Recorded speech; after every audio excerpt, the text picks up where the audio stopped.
प्रेबल कौन पढ़ाएगा? Jain sir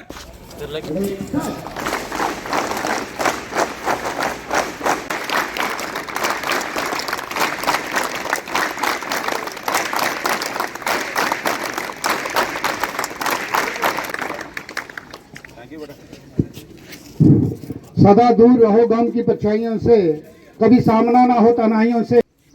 इंतजामी officer जो मेहमान मुमताज़ की हैसियत से आज हमारी हाई सेकेंडरी बॉयज़ कठुआ में पधारे हैं, जनाब राजेश शर्मा साहिब, उनके हमरा एडिशनल ज़िला तरक्याती कमिश्नर जनाब विश्व प्रताप सिंह जी साहिब, उनके हमरा हमारे ज़िला कठुआ के महकमा तालीम के सरबरा जनाब अबरोल साहिब, मुख्तलिफ मज़ामीन से वाबस्ता मेरे लेक्चर साहिबान, उस्ताद अहकाम, ख्वातीन मदरसीन हजरात, आज हमारा यूम दस्तूर जिसको हिंदी में संविधान दिवस कहते हैं और इंग्लिश में हर स्कूल में हर एक हिंदुस्तान के दफातर में पढ़ा जाएगा।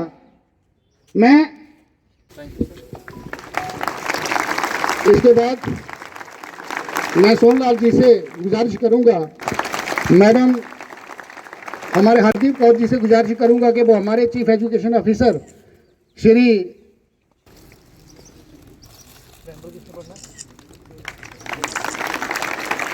We resolve to constitute India into a sovereign, socialist, secular, democratic republic, and to secure to all its citizens justice, social, economic, and political liberty of thought, expression, belief, faith and worship, equality of status, of opportunity, all fraternity, assuring the dignity of the individual and the unity and integrity of the nation. Thank you. हम सभी आज संविधान दिवस मना रहे हैं। भारतीय संविधान सिर्फ कानूनों की किताब नहीं है, बल्कि यह देश की आत्मा है। यह हमें अधिकार भी देता है और कर्तव्य भी। बाबा साहेब डॉक्टर भीमराव अंबेडकर जी ने कहा था, संविधान तभी सफल होगा जब लोग उसे ईमानदारी से पालन करेंगे। आइए हम सभी संकल्प लें कि संविधान का सम्मान करेंगे और एक जिम्मेदार नागरिक बनेंगे। और इसी संविधान दिवस के विषय पर मैं बुलाना चाहूंगा नितिन को, और कृपया जोरदार ताली से माननीय मुख्य अतिथिगण, अध्यापकगण और साथ में मेरे प्रिय साथियों, मैं नितिन कलोत्रा इस विद्यालय की 11वीं कक्षा का छात्र आज आप सभी के समक्ष अपने विचारों के साथ उपस्थित हूं। आज मैं अपने विचारों को शुरुआत करने से पहले आप सभी से एक प्रश्न पूछना चाहता हूं कि वैसी कौन सी चीज है जिसे सिर्फ हम देख सकते हैं परंतु छू नहीं सकते। मान्यवर, यही प्रश्न सन 1947 से पहले एक कक्षा में किया गया था। अनेक विद्यार्थियों ने इसके अनेक उत्तर दिए। किसी ने कहा कि हम आकाश को देख तो सकते हैं परंतु छू नहीं सकते, और किसी ने कहा कि हम सूरज को देख तो सकते हैं मगर छू नहीं सकते। लेकिन उसी कक्षा के बाहर खड़े होकर पढ़ने वाले एक विद्यार्थी अपनी दबदबाई आंखों को लेकर खड़ा हुआ और पानी के भरे हुए गड्ढे की ओर इशारा करके कहा कि मान्यवर, मैं पानी प्यास से तड़प कर मर भी रहा हूं परंतु फिर भी मैं उस पानी के गड्ढे को सिर्फ देख सकता हूं मगर पी नहीं सकता। वह वही छात्र था जो भारत के संविधान के निर्माता डॉक्टर बाबा साहेब भीमराव अम्बेडकर जी थे। आज 78 वर्षों के बाद कक्षा भी वही है, सवाल भी वही है, पानी का गड़ा भी वही है, परंतु अगर कुछ बदला है तो वो ये है कि चाहे किसी भी जाति का छात्र हो, किसी भी धर्म का छात्र हो, वो सभी के साथ मिलकर बैठकर पढ़ भी सकता है, खेल भी सकता है, पानी भी पी सकता है, और इतना ही नहीं, इस देश के सर्वोच्च पद पर बैठकर एक आदिवासी महिला राष्ट्रपति के रूप में प्रगति का प्रशस्त कर सकता है। जो ताकत दी है हमको हमारे संविधान ने। जब हमारे अधिकारों की बात आई है तब संविधान ने हमारी रक्षा की है। चाहे वो आईपीसी की धारा 377 से जूझ रहे परलिंगन समाज के लोग हो, श्रीकांत बोला जैसे दिव्यांग जनों के लिए शिक्षा के अधिकार हो, महिलाओं के लिए दहेज प्रथाओं का बोझ हो, संविधान ने हमेशा हमारी रक्षा कर हमें एक सूत्र में बांधने का काम किया है।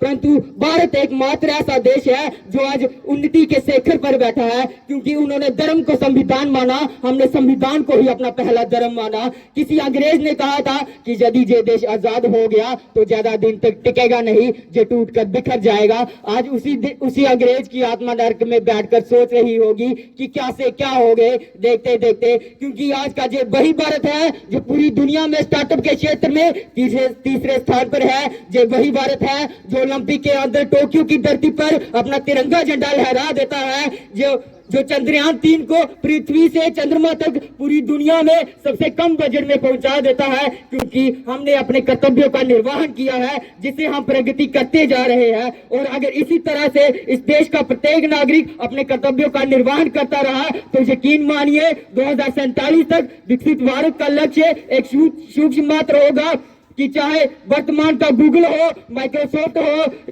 या पेप्सी हो, इन सभी को दिए हैं हमने अपने भारत के सीईओ।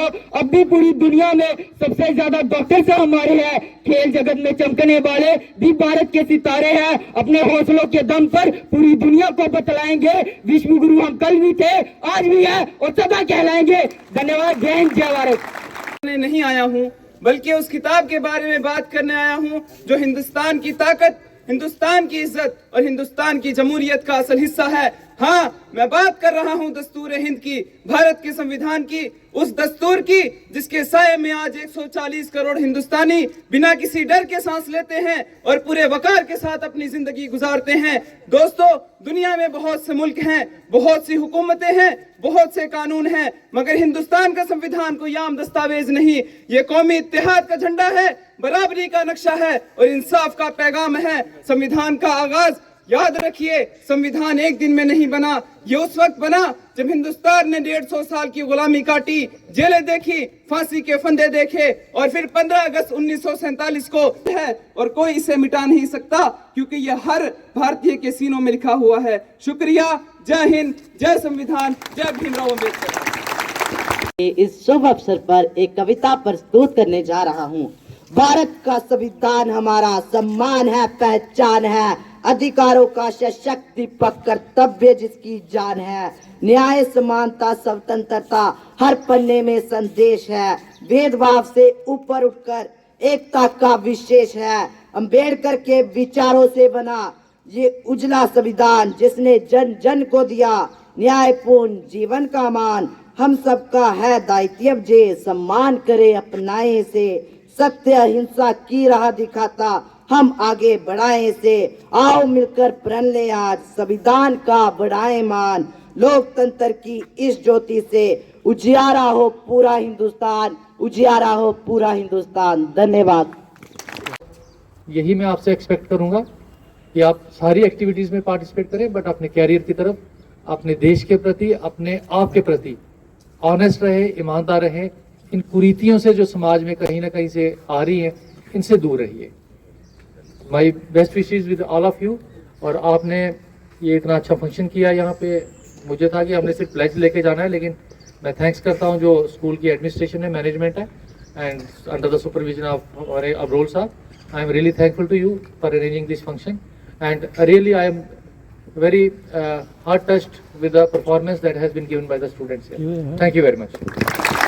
भैया, आज 26 नवंबर है और आज कॉन्स्टिट्यूशन डे मनाया जाता है। इस उपलक्ष्य में कठुआ डिस्ट्रिक्ट में अलग अलग जगह पे ये पार्टिसिपेशन, ये प्रोग्राम्स ऑर्गेनाइज किए जा रहे हैं। और हमारे यहाँ जो बॉयज़ स्कूल है कठुआ का, यहाँ पे इन्होंने बड़ा अच्छा प्रोग्राम ऑर्गेनाइज़ किया जहाँ बच्चों ने कॉन्स्टिट्यूशन डे के बारे में बताया। और उसके साथ यहाँ से एक इनकी रैली भी निकलेगी, यहाँ से जाके स्टेडियम में कल्मिनेट होगी। इसी के साथ जो बाकी स्कूल्स हैं हमारे, वहाँ भी ऐसे प्रोग्राम्स ऑर्गेनाइज हुए हैं आज के लिए। और 11:15 बजे हमारे जो हमारा दफ्तर है वहाँ पे जो कॉन्फ्रेंस हॉल है, वहाँ से हम जो हमारा स्टेट लेवल का फंक्शन है उसमें जुड़ेंगे और वहाँ पे भी हम प्रेम्बल पढ़े जाएंगे, प्लेज करेंगे। तो ये जो 26 नवंबर 1949 में जब हमारा कॉन्स्टिट्यूशन तैयार हुआ था, उसी की सेलिब्रेशंस जो है उसके उपलक्ष्य में ये प्रोग्राम ऑर्गेनाइज किया गया है। क्या देखते हैं सर आज के दिन, जिस तरह देखा छोटे छोटे बच्चों को आज के दिन के बारे में पता है, प्रेम्बल बच्चे ने पढ़ी, काफ़ी अच्छे तरीके से जो है पढ़ी, तो किस तरह देखते हैं कि सरकारी स्कूल के बच्चों का स्तर जो है अब बढ़ता नज़र आ रहा है? जैसा मैंने बच्चों से भी एड्रेस करते हुए बोला कि मैं बड़ा इम्प्रेस हुआ जिस तरह से इन बच्चों ने बोला।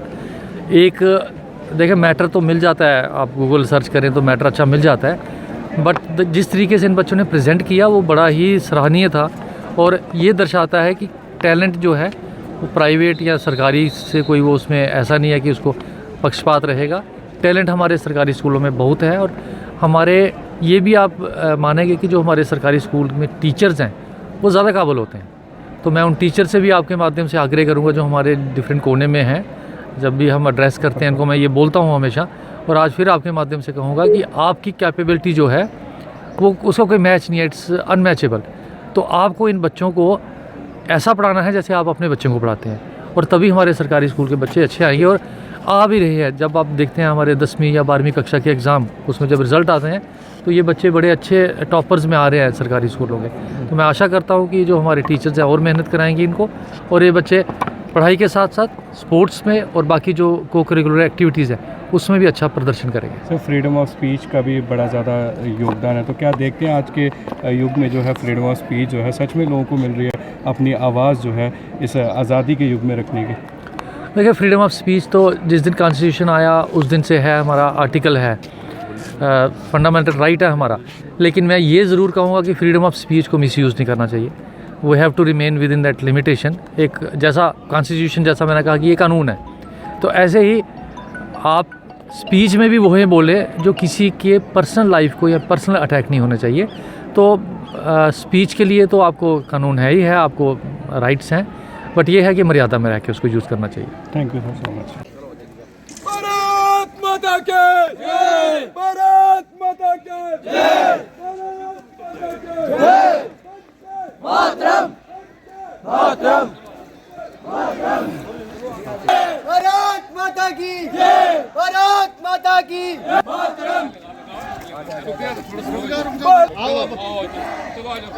भारत माता की जय, भारत माता की जय, वंदे मातरम, वंदे मातरम, वंदे मातरम, भारत माता की जय, वंदे मातरम, वंदे मातरम, वंदे मातरम।